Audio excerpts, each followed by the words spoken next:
ఆంధ్రప్రదేశ్లో వరుసగా కూటమి పార్టీల ఎమ్మెల్యేలు లేదా ఆయా పార్టీలకు సంబంధించిన కొంతమంది నాయకులు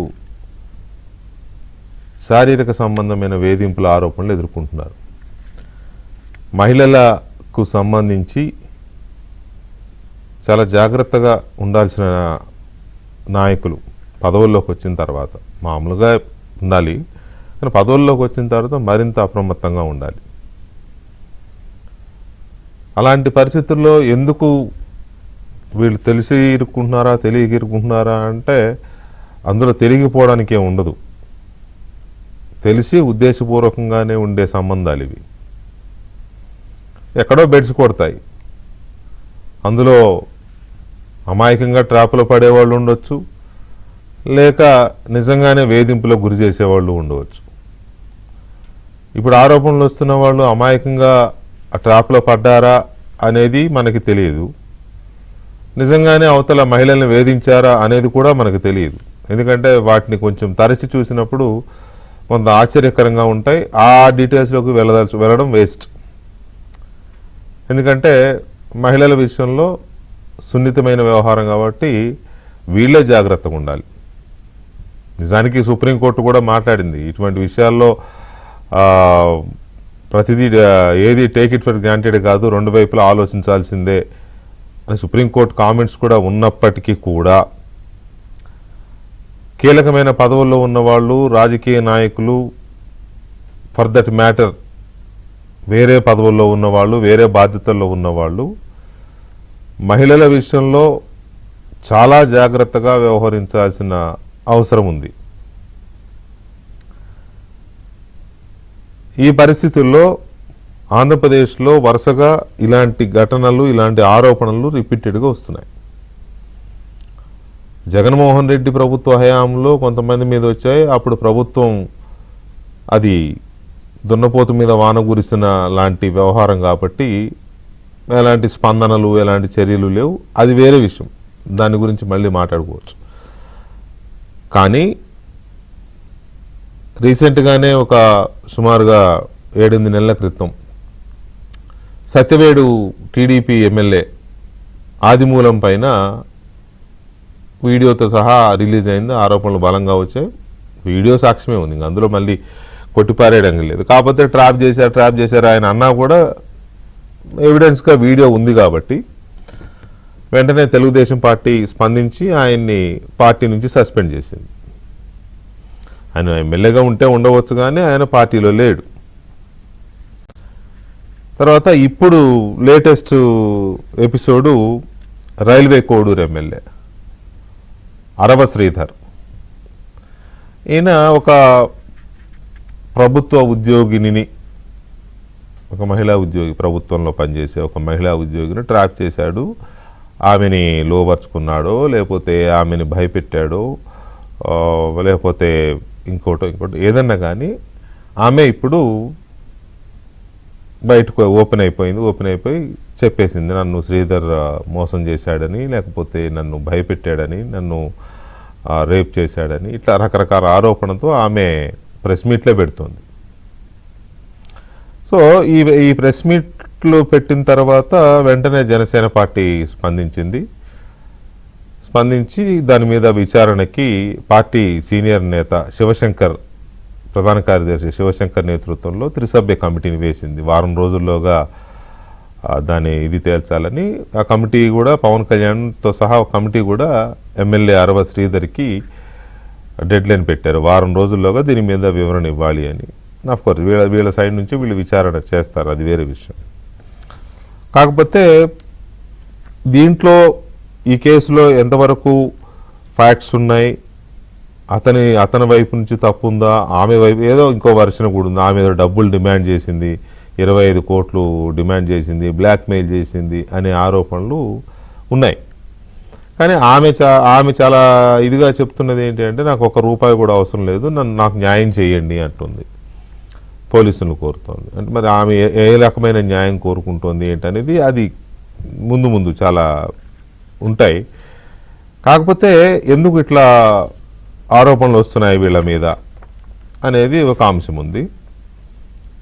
ఆ మధ్య ఇంకొక జనసేన నేత కిరణ్ రాయల్ మీద ఆరోపణలు వచ్చినప్పుడు పార్టీ కొంతకాలం ఆయన్ని హోల్డ్ చేసింది. హోల్డ్ చేసి తర్వాత అవన్నీ స్టడీ చేసి వివరణలన్నీ తీసుకున్న తర్వాత అతనే ట్రాప్ చేయబడ్డాడు అనేది ఒక కంక్లూజన్కి వచ్చి అతని పైన ఉన్న సస్పెన్షన్ కాదు, కొంతకాలం ఆగమన్నారు. తర్వాత తీశారు, అతను మళ్ళీ దీంట్లో పడిపోయాడు. అలాగే తెలుగుదేశం పార్టీ సీనియర్ సభ్యుడు కూన రవికుమార్ పైన కూడా, అంటే ఆయన పైన వచ్చింది ఇలాంటి ఆరోపణ కాదు, ఆయన ఏదో వేధించాడండి, వేధించడం అంటే విధుల పరంగా వేధించాడని ఒక ప్రభుత్వ టీచర్ ఆర్ ప్రిన్సిపల్ ఎవరినో వేధిస్తే ఆమె ఏదో సూసైడ్ అటెంప్ట్ చేసిందని ఆరోపణలు వచ్చాయి. అది తర్వాత ఆయన ఇచ్చుకునే వివరణ పార్టీకి ఇచ్చుకున్నారు, అది అయిపోయింది. తర్వాత రీసెంట్గానే మంత్రి గుమ్మిడి సంధ్యారాణి గారి పిఏ కూడా ఒక మహిళని ఏదో వేధించాడని ఆరోపణలు వచ్చాయి. ఆ తర్వాత దాని మీద ఎంక్వైరీ జరిగింది. అందులో కూడా అతనిదేం లేదు, మంత్రి జోక్యం అసలు లేదు, అతను ఏదో వెనకేసుకొచ్చారని అట్లా కూడా లేదు అని తెలిసి దాన్ని ఇది చేశారు. సో ఏది ఏమైనా ఇలాంటి ఆరోపణలు ఎందుకు వస్తున్నాయనేది ఒక ఆస్పెక్ట్ అయితే, ఇవాళ భీమవరం వైసీపీ కార్యకర్తల సమన్వయకర్తల సమావేశంలో జగన్మోహన్ రెడ్డి ఇదే అజెండాగా ఎంచుకున్నాడు. అసలు జగన్మోహన్ రెడ్డి ఎంచుకున్నాడు అనే దాంట్లోకి వెళ్లే ముందు ఈ అక్రమ సంబంధాలు ఈ పదం వాడొద్దనేది కోర్టు చెప్పింది కాబట్టి, కోర్టులో ఆర్డర్స్ ఉన్నాయి కాబట్టి, ఇటువంటి వివాహేతర సంబంధాలు లేకపోతే వాటెవర్ ఏదైనా కానీ ఈ ఆరోపణలు సంబంధించి లేదా ఇటువంటివి చాలామందికి ఉంటాయి, చాలా ఉంటారు. పై స్థాయిలో పెద్ద పెద్ద పోస్టుల్లో ఉన్నవాళ్ళు ఉంటారు, కింది స్థాయిలో ఉన్నవాళ్ళు ఉంటారు. కానీ ఎందుకు దళిత నేతలే ఎందుకు బుక్ అయిపోతున్నారు? ఇప్పుడు నేను చెప్పిన ఈ రెండు ఘటనల్లోనూ సత్యవేడు ఎమ్మెల్యే ఆదిమూలం, ఇప్పుడు railway Koduru MLA Arava Sridhar. How it's happened? అంటే వేరే వాళ్ళు ఎవరికి లేవనా? అలాగని వాళ్ళని ఎందుకు బుక్ చేయలేదు, ట్రాప్ చేయలేదని నేను అడగదల్లా. కానీ ఎట్లా వీళ్ళు మాత్రమే ఎందుకు అవుతున్నారు? అంటే ఈజీ టార్గెట్సా వీళ్ళు? సాఫ్ట్ టార్గెట్స్ అంటాం కదా, ఈజీగా వాళ్ళు అమాయకంగా నమ్ముతారా ఏంటి అనేది కూడా కొంచెం ఆలోచించాల్సిన అంశమే పొలిటికల్గా. చాలామంది ఇతరుల మీద కూడా ఉన్నాయి ఆరోపణలు ఉంటాయి, లేకపోతే బయట మాట్లాడుకుంటూ ఉంటారు, అబ్బో ఆయన అట్లా ఈయన ఇట్లా అని రకరకాలుగా మాట్లాడుకుంటారు. కానీ ఇలాంటి వాళ్ళు అడ్డంగా దొరికిపోతూ ఉంటారు, వెంటనే యాక్షన్స్ ఉంటాయి. దొరికిపోయినప్పుడు కులం చూడాల్సిన అవసరం లేదు, యాక్షన్ తప్పదనుకోండి. కానీ ఎట్లా ఈ సాఫ్ట్ టార్గెట్స్గా ఎలా మారుతున్నారు అనేది కొంచెం సెన్సిటివ్ ఇష్యూ అయినా కూడా సెన్సిబుల్గా ఆలోచించాల్సిన ఇష్యూ. తర్వాత అరవ శ్రీధర్ విషయంలో ఆంధ్రప్రదేశ్ విమెన్ కమిషన్ కూడా వెంటనే స్పందించింది, కేసును టేకప్ చేస్తున్నామని నోటీసులు కూడా ఇచ్చినట్టున్నారు అతనికి. సో దీన్ని భీమవరం పార్టీ సమావేశంలో జగన్మోహన్ రెడ్డి అజెండాగా ఎత్తుకుని టీడీపీ ఎమ్మెల్యే అట్లా, జనసేన ఎమ్మెల్యే ఇట్లా, అసలు ఇలాంటి వాళ్ళు ఎక్కడన్నా చూసామా, ఇలాంటి సంస్కృతి ఎక్కడి నుంచి వస్తుంది, ఏంటి ఇదంతా అని చాలా చాలా పెద్ద పెద్ద మాటలు. అసలు ఇలాంటివి ఎప్పుడు వినలేదు, చూడలేదు, అవ్వా నవ్విపోదురుగాక అన్నట్టుగా మాట్లాడారు. అసలు ఆయనకేం తెలియదు ఇలాంటివి, ఆయనకి వ్యక్తిగతంగానూ తెలియదు, పార్టీ పరంగానూ తెలియదు, అరగంటలు తెలియదు, గంటలు తెలియదు, అసెంబ్లీలో బూతుల పర్వం తెలియదు, దళితులపైన హత్యాకాండ, దౌర్జన్యకాండ, మారణకాండ తెలియదు.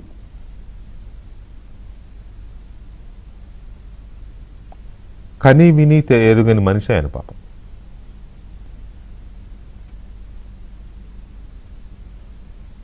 చాలామంది మీద వచ్చాయి కదా అలిగేషన్స్ జగన్మోహన్ రెడ్డి హయాంలో. ఒక్కరినైనా పిలిచి మాట్లాడిన సందర్భం చెప్తారా?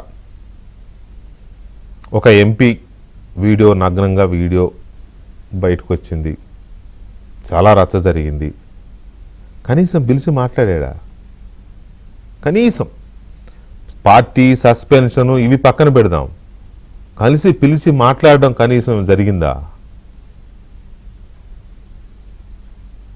ఇంకొందరు ఒక మంత్రి మీద, ఒక ఎమ్మెల్యే మీద ఆడియోలు కూడా లీక్ అయ్యాయి కదా. కనీసం సస్పెన్షన్ కాదు, కనీసం ఏంటిది అని అడిగినట్టు దాఖలాలు ఎక్కడన్నా చూసామా?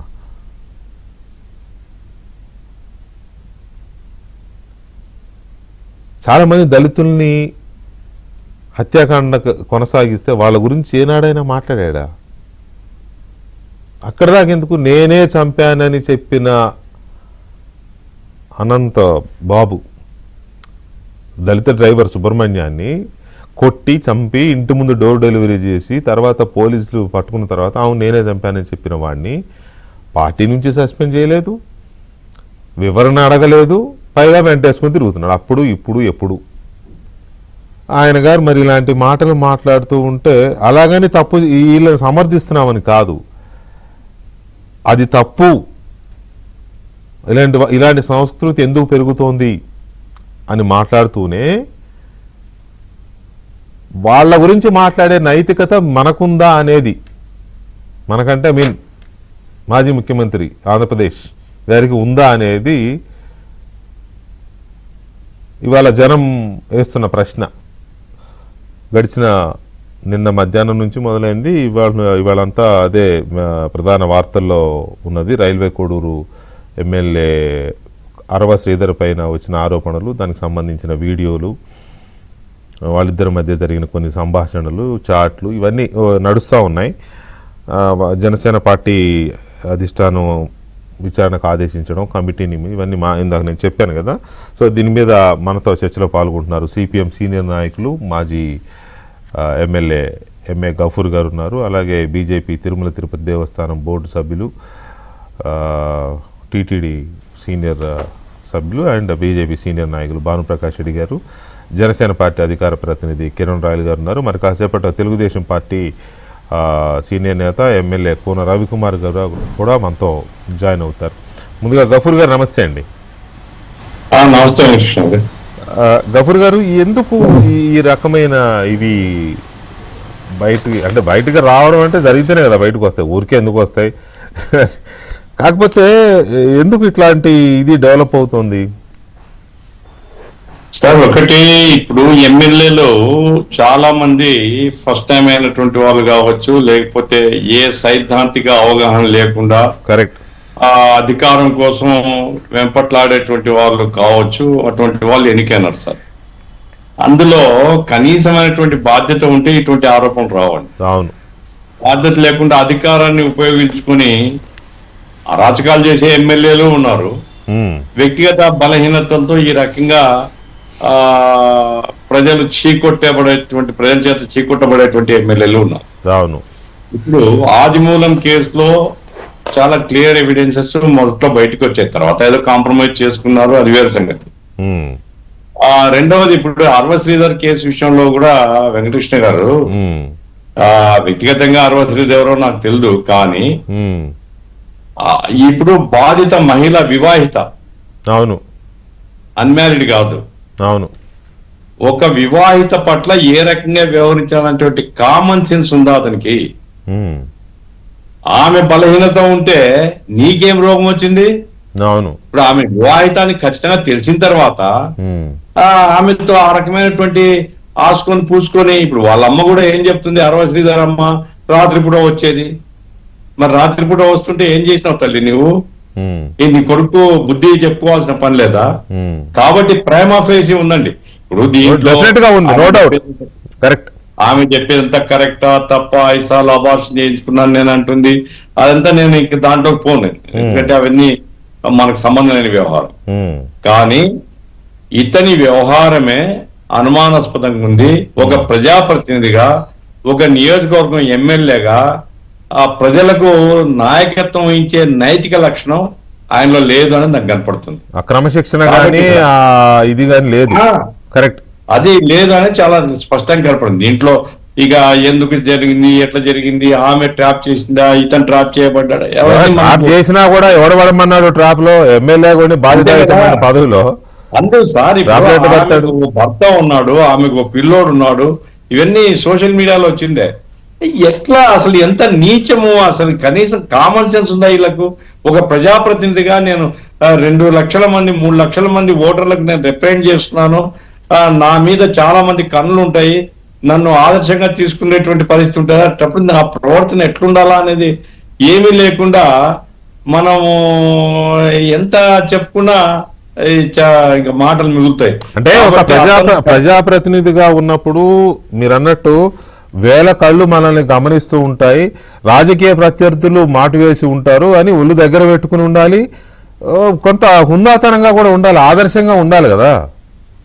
ఉండాలి సార్. నేను చెప్తున్నాను, నేను ఆదిమూలం గారి విషయంలో కూడా ఆ ప్రైమ్ ఆఫీస్ కేసుకుంది, డెఫినెట్ గా కాంప్రమైజ్ అయిండొచ్చు. కానీ అరవ శ్రీధర్ విషయంలో 25 కోట్లు సార్, దారిలో పోయే మహిళ ఎవరన్నా 25 కోట్లు అడుగుతాదండి? ఏదో రకమైనటువంటి ఉంటేనే కదా. 25 కోట్ల 50 కోట్ల 5 కోట్ల 2 కోట్ల ఈ రకమైనటువంటి డిమాండ్స్ ఎందుకు వస్తాయి? అసలు ఇంత అధ్వానమైనటువంటి పద్ధతిలో ఒక ప్రజాప్రతినిధి ఎట్లా తగలబడినాడు, ఎంత బాధ్యరహితంగా ఉన్నాడు, ఏం ముఖం పెట్టుకొని బయట తిరుగుతాడు అతను. కాబట్టి అయితే ఇందులో దళితులు ఇద్దరు కూడా దళితులు. సార్ ఆ విషయంలోకి వెళ్లే ముందు గఫూర్ సార్, నిజంగా నేను ఆ విషయంలో కొంత కన్సర్న్ గానే ఆ పదాలు కూడా వాడాను నేను. ఎందుకు సాఫ్ట్ టార్గెట్స్ గా అవుతున్నారు అనేది అది నేను మళ్ళీ తీసుకుంటాను మీ దగ్గర నుంచి. ఈలోపు జనసేన అధికార ప్రతినిధి కిరణ్ రాయల్ ఉన్నారు కదా మనతో. కిరణ్ రాయల్, గుడ్ ఈవినింగ్ అండి. ఇప్పుడు నమస్తే. ఏంటి అరవ శ్రీధర్ గారి విషయంలో ఓకే, పార్టీ రియాక్ట్ అయింది, కమిటీ వేశారు, 1 వీక్ లో రిపోర్ట్ ఇవ్వమని వాళ్ళకి చెప్పారు, 1 వీక్ లో వివరణ ఇవ్వమని ఈయనకు చెప్పారు. కానీ గఫూర్ గారు అన్నట్టు అక్కడ ప్రైమ ఫసి ఉంది కదా, నో డౌట్. అందులో ఆమె ట్రాప్ చేసిందా, ఈయన ట్రాప్ చేశాడా, ఇవన్నీ ఎవరికి అవసరం లేదు. మనుషులు కట్టు తప్పారు, ఆయన కట్టు తప్పాడు, ఇక ఇప్పుడు దోషిగా నిలబడ్డాడు, అందులో డౌట్ కూడా లేదు. కానీ ఏంటి అసలు దీంట్లో ఉన్న, ఇంకా దీంట్లో మళ్ళీ వివరించుకోవడానికి, సంజాయిషీలు చెప్పుకోవడానికి, స్టోరీలు చెప్పడానికి కూడా ఉందా, ఇంకా స్కోప్ ఉందా?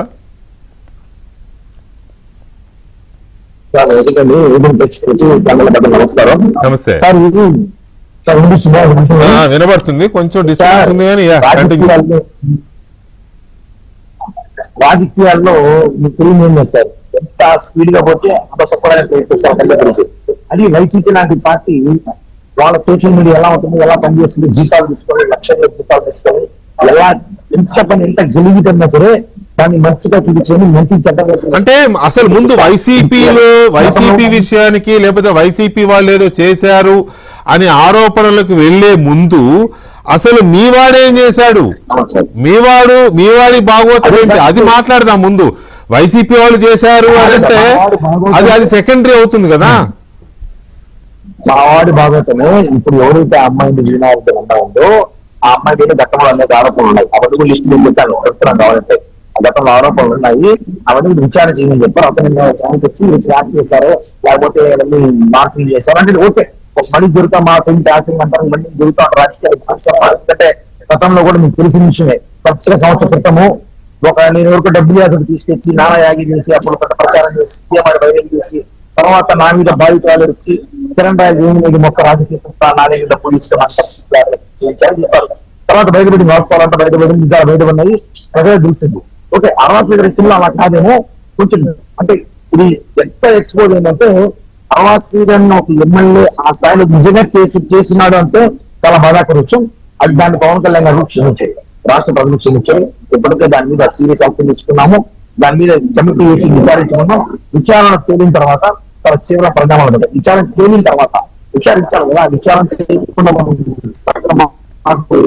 ఎందుకంటే ఆ రాజకీయంలో మీకు ఉన్నారు, ఆవేశంగా ఏం నిర్ణయం తీసుకోవాలో కూడా మళ్ళీ మీరు వెంటనే సస్పెండ్ చేస్తారు, వెంటనే పార్టీ దూరం పెడతారు, మీరు విచారించారు అని ఎప్పుడు మాట్లాడతారు. అదొక ఆప్షన్ ఉంది. మళ్ళీ వెంటనే సస్పెండ్ చేసినా అదొక ఆప్షన్ ఉంది, పార్టీకి దూరం పెట్టినా ఆప్షన్ ఉంది. కాబట్టి విచారణ కొనసాగించి వారంలో రిపోర్ట్ ఇమ్మన్నారు. ఖచ్చితంగా వారం రిపోర్టు అది ఎలాగో వారంలో రిపోర్ట్ ఇమ్మన్నారు, రిపోర్ట్ వచ్చిన తర్వాత చర్యలు ఉంటాయి, అంతవరకు ఓకే. కానీ ఇప్పటి వరకు అయితే ఏం చర్యలు లేవు కదా, సస్పెన్షన్ అలాంటివి ఏం తీసుకోలేదు కదా. సస్పెన్షన్ అనేది చెప్పినాను సార్, గతంలో కూడా అనేక కొంతమందిని తీసుకుంటారు, సస్పెన్షన్ చేసేసారు, పార్టీ దూరం పెట్టారు. తర్వాత అవన్నీ కూడా తెలిసినాక ఇవన్నీ కూడా రాజకీయ సస్పెన్షన్ అంటేనే అది కదా, సస్పెన్షన్ అంటేనే టెంపరీ యాక్షన్. తర్వాత అది రూఢీ అవ్వకపోతే ఎత్తేస్తారు సస్పెన్షన్, రూఢీ అయితే టెర్మినేషన్ అవుతుంది. అలాంటిదేం జరగలేదు కదా, ఇప్పుడు సస్పెన్షన్ జరగ కమిటీ వేశారు అంతే.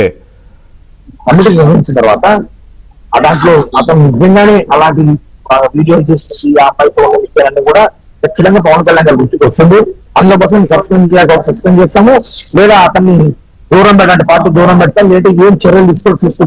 కానీ ఇక్కడ నాకు నవ్వు ఏమంటే సార్, ఇక్కడ వైఎస్ఆర్ కాంగ్రెస్ పార్టీ అనేది జగన్మోహన్ రెడ్డి తీసుకురానైతే వాళ్ళ పార్టీని ఏం తిన్నట్టు ఏమైనా సిగ్గుండదు దాని మాట్లాడుతున్నా. ఒకటి అంటే ఒకటి చెప్పిన అవసరమే, ఒక ప్రజాప్రతినిధి ఎమ్మెల్యే అలా చేశాడు, ఓకే. నిన్న సోషల్ మీడియా వాళ్ళకి అన్ని ఛానల్ చూపిస్తున్నారు, ఓకే. ఈరోజు కూడా కొన్ని వీడియోస్ ఇచ్చాయని చెప్పారు, అతను వచ్చి ఖండించాడు, ఆ వీడియోస్ నాది కాదు, అవన్నీ కూడా మార్కింగ్ చేశారు, ఫేక్ అన్నాడు. అది కూడా రిపోర్ట్ ఉంటుందా సార్? పంపిస్తాను, కోర్టుకు పంపిస్తాము.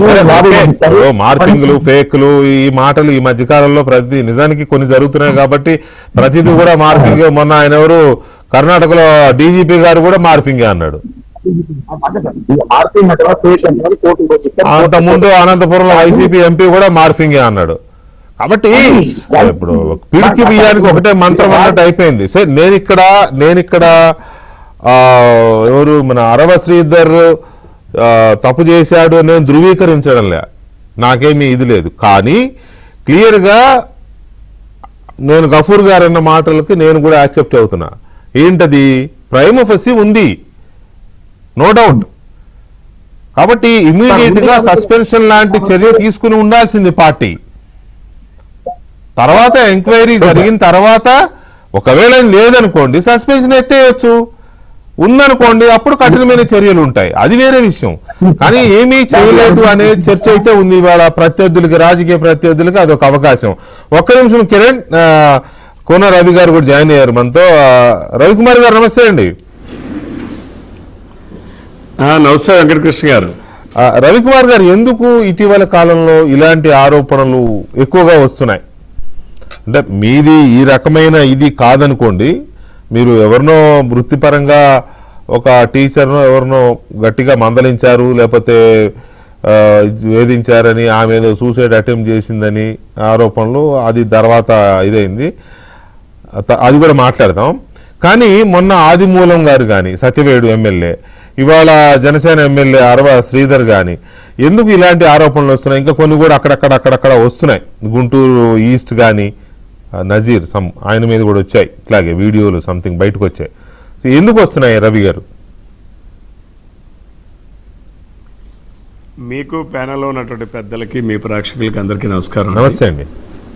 ఇది మీరు చెప్పింది వెంకటకృష్ణ గారు, ప్రజా జీవితంలో ఉండేటప్పుడు తప్పనిసరిగా ప్రతి ఒక్కరూ కూడా కొన్ని జాగ్రత్తలు తీసుకోవాల్సినటువంటి అవసరం ఉంది. ఎందుకనంటే అనేక రకాలైనటువంటి మనస్తత్వాలు, అనేక రకాలైనటువంటి వ్యక్తులు, వారికి ఉన్నటువంటి విభిన్నమైనటువంటి అభిప్రాయాలతో ప్రజలు ప్రజాప్రతినిధుల దగ్గర కానీ, రాజకీయాలు ఉన్నటువంటి వ్యక్తుల దగ్గర కానీ వస్తుంటారు. అయితే వారి అభిప్రాయాలకు అనుగుణంగా మనం లేనప్పుడు కానీ, లేదు వాళ్ళ ఆసక్తులకు అనుగుణంగా లేనప్పుడు కానీ ఎదురయ్యేటటువంటి సంఘటనలు కొన్ని ఉంటాయి. కొన్ని మనం కూడా ప్రజా జీవితంలో ఉన్నటువంటి వాళ్ళు తప్పనిసరిగా కొన్ని మోరల్స్ అనేది మెయింటైన్ చేయాల్సినటువంటి అవసరం ఉంది. నవేడేస్ ఈ సోషల్ మీడియా అది మంచిదనుకోవాలా చెడుదనుకోవాలా అని భావిస్తే మంచి కన్నా చెడునే ఎక్కువగా తీసుకెళ్లేటటువంటి ప్రక్రియలో సోషల్ మీడియా మొట్టమొదటి స్థానంలో ఉంది. గతంలో ప్రింట్ మీడియా, ఎలక్ట్రానిక్ మీడియాలు ఉండేటప్పుడు ఈ పరిస్థితులు ఉండేవి కాదు. ఇప్పుడు ఏదైతే సోషల్ మీడియా ఇది అందరి చేతుల్లో ఉంది, ఒకప్పుడు ప్రింట్ మీడియా అంటే ఎవరో ప్రింట్ చేయాలి, ఆ ప్రింట్ చేసిన పేపర్ బయటికి రావాలి, దాన్ని చదువుకోవాలి. లేదు ఎలక్ట్రానిక్ మీడియా అంటే ఎక్కడైనా వార్తని షూట్ చేయాలి, ఆ షూట్ చేసిన వార్తని డిస్ప్లే చేయాలి, అప్పుడు దాన్ని చూడాలి. బట్ వేరే సోషల్ మీడియా ఏంటంటే ఇది ప్రతి ఒక్కరి చేతుల్లో ఉంది, ప్రతి ఒక్కరి కంట్లో ఉంది. కాబట్టి ప్రజాప్రతినిధులు అనేవాళ్ళు తప్పనిసరిగా కొన్ని బాధ్యతాయుతంగా ప్రవర్తించాల్సినటువంటి అవసరం ఉంది, ఇందులో సందేహం లేదు. అయితే సోషల్ మీడియాలో ఒక్కొక్కసారి దుర్వినియోగం కూడా జరుగుతుంది. ఇప్పుడు సపోజ్ నిన్న జగన్మోహన్ రెడ్డి నా పేరు ప్రస్తావించాడు. బహుశా జగన్మోహన్ రెడ్డి ఇదే మాటని నా జిల్లా వచ్చి మాట్లాడితే జగన్మోహన్ రెడ్డికి అక్కడ ప్రజలే బుద్ధి చెప్తారు. కోన రవికుమార్ ఏంటనేటటువంటిది జగన్మోహన్ రెడ్డి లాంటి వ్యక్తిని నేను కాదు. జగన్మోహన్ రెడ్డి చరిత్ర ఏంటో నాకు తెలుసు, జగన్మోహన్ రెడ్డి తాలూకా వ్యక్తిగతమైన చరిత్రలు కూడా నాకు అంతకన్నా బాగా తెలుసు.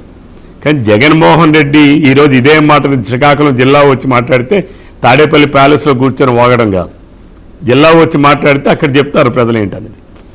ఆ రోజు it is my as a member of legislative assembly నాకున్నటువంటి పరిధిలో తప్పనిసరిగా అధికారుల్లో ఉన్నటువంటి వాళ్ళు తప్పులు కానీ ఒప్పులు కానీ ఉండేటప్పుడు తప్పనిసరిగా ప్రశ్నిస్తాం, లేదు దానికి సంబంధించినటువంటి పై అధికారుల దృష్టికి తీసుకుని వెళ్తాం.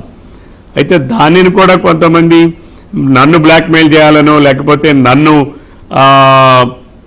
ఏదైనా నా ఫేమ్ను బదనాం చేయాలనో ప్రయత్నం చేసేటప్పుడు తప్పనిసరిగా అదే ప్రయత్నంలో జరిగింది. దానికి జిల్లా యంత్రాంగం కానీ జిల్లాలో ఉన్నటువంటి మీడియా కానీ లేకపోతే జిల్లాలో ఉన్నటువంటి వాళ్ళు కూడా జగన్మోహన్ రెడ్డి ఒక కమిటీని పంపించాడు కదా. ఏమి ఇచ్చారా కమిటీ రిపోర్ట్? నేను జగన్మోహన్ రెడ్డికి ఛాలెంజ్ చేసి మాట్లాడుతున్నా. నీ మనుషులు వచ్చారు కదా, నీ వాళ్ళని పంపించావు కదా, ఏమి ఇచ్చారు వాళ్ళు? నీ జిల్లా అధ్యక్షుడిని మాట్లాడమను, నీ జిల్లాలో ఉన్న వైసీపీ నాయకులు మాట్లాడమను. ఈరోజు జగన్మోహన్ రెడ్డి నీ చరిత్ర ఏంటో నాకు తెలుసు, నీ వ్యక్తిగత చరిత్ర ఏంటో అంతకన్నా బాగా తెలిసిన వాడు. కాబట్టి జగన్మోహన్ రెడ్డి లాంటి వాడు మాట్లాడితే మా క్రెడిబిలిటీకి కానీ మా క్యారెక్టర్ కానీ ఎటువంటి ఇది కూడా రాదు. అటువంటి తప్పుడు పనులు చేసేటటువంటి మనిషిని కూడా కాదు, అంతకన్నా ఇంకో పరిస్థితి కూడా ఉండదు. ఇది జగన్మోహన్ రెడ్డి గుర్తుపెట్టుకోవాలి. అయితే ప్రజా జీవితంలో ఉన్నటువంటి ప్రజాప్రతినిధులు తప్పనిసరిగా కొంతవరకు ఎట్టి పరిస్థితిలో కూడా ప్రజా జీవితంలో ఉన్నటువంటి వ్యక్తులు కొన్ని నియమ నిబంధనలకు కొన్ని కట్టుబడి ఉండాల్సిందే. వారి వ్యక్తిగతమైనటువంటి అభిప్రాయాలతో తావులేదు. ఎట్టి పరిస్థితిలో కూడా ప్రజా జీవితంలో ఉన్నటువంటి వాళ్ళు చాలా కొన్ని కఠినమైనటువంటి పరిస్థితుల్లో ఉండాలి. ఒకవేళ దానికి భిన్నంగా ఉండేటప్పుడు తప్పనిసరిగా మనం కొన్ని మీడియా ముందు కానీ సోషల్ మీడియా ముందు కానీ లేదా ప్రజల ముందు కానీ దోషులుగా నిలబడాల్సిన పరిస్థితి వస్తుంది. అయితే జగన్మోహన్ రెడ్డి గురువింద సామెత అంటారు. మరి ఇదే జగన్మోహన్ రెడ్డి నేను తాడేపల్లి ప్యాలెస్లో కూర్చొని మాట్లాడాడు. ఆ రోజు అంబటి రాంబాబు మాట్లాడిన దాని మీద ఎందుకు మాట్లాడాలా జగన్మోహన్ రెడ్డి? నీకు దమ్ముందా జగన్మోహన్ రెడ్డి నువ్వు మాట్లాడడానికి? ఆ రోజు నీ ఎంపీ ఆ రోజు న్యూడ్ ఫోటోలు పెట్టి జనానికి చూపించాడు. ఎందుకు మాట్లాడాలా? నీ గోరెంట్ల మాధవ్ గురించి. జగన్మోహన్ రెడ్డికి నిజంగా నియమ నిబద్ధతలు ఉన్న మనిషి అయితే, జగన్మోహన్ రెడ్డికి ఒక క్యారెక్టర్ అంటూ ఉంటే, జగన్మోహన్ రెడ్డికి ఒక క్రెడిబిలిటీ అంటూ ఉంటే, ఆ రోజు ఎందుకు సుకన్య కోసం మాట్లాడినటువంటి అంబటి రాంబాబుని ఈ రోజుకైనా ఎందుకు నువ్వు మాట్లాడలేదు? నేను జగన్మోహన్ రెడ్డిని ప్రశ్నిస్తూ ఉన్నాను. ఆ రోజు నీ ఎంపీ గోరెంట్ల మాధవ్ న్యూడ్ వీడియోలు తీసి జనానికి విడిచిపెడితే దాని గురించి నువ్వు ఎందుకు మాట్లాడలేదు? ఈరోజు నువ్వు మహిళల మీద వేధిస్తున్నారు, లేకపోతే ఆయమ్మ చేశాడు అని చెప్పి నువ్వు నిరాధారమైనటువంటి ఆరోపణలు చేస్తే దాన్ని ప్రజలు నమ్మే స్థితిలో కూడా లేరు. జగన్మోహన్ రెడ్డికి నీకు దమ్ముంటే, నీకు నిజంగా నువ్వు ఒక నాయకుడు అని నువ్వు అనుకుంటే, నాయకుడిగా ప్రజలు నిన్ను భావించడం లేదు, నువ్వు గుర్తుపెట్టుకోవాలి. నువ్వు నాయకుడు అని నీకు నువ్వు అనుకుంటే, నీకు ఎలాగే ఇమాజినేషన్లో ఉంటావు కాబట్టి నీకు నువ్వు అనుకుంటే నువ్వు ముందు అంబటి రాంబాబు మాట్లాడిన దాని మీద మాట్లాడు, లేదు గోరెంట్ల మాధవ్ చేసిన దాని మీద న్యూడ్ వీడియోల మీద మాట్లాడు.